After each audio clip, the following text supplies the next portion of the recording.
Well, the first part of the spectral theorem says that every Hermitian matrix has real eigenvalues.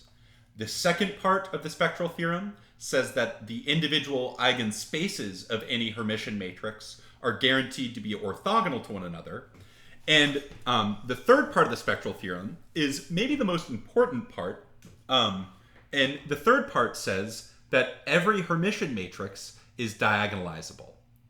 Remember what diagonalizable means. Diagonalizable means that the matrix is similar to a diagonal matrix.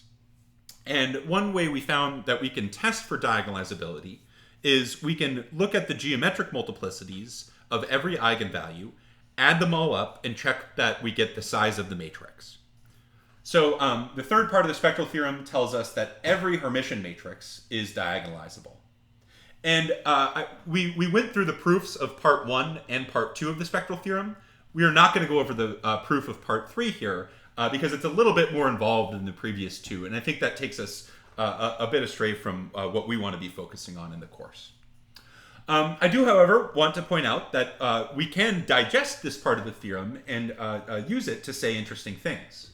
Once we know the third part of the spectral theorem, which says that every Hermitian matrix is diagonalizable, we immediately know that each one of these three matrices is diagonalizable without doing any calculations.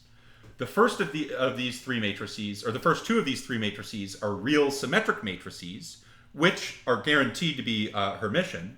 And the third matrix is not real symmetric, but it is Hermitian.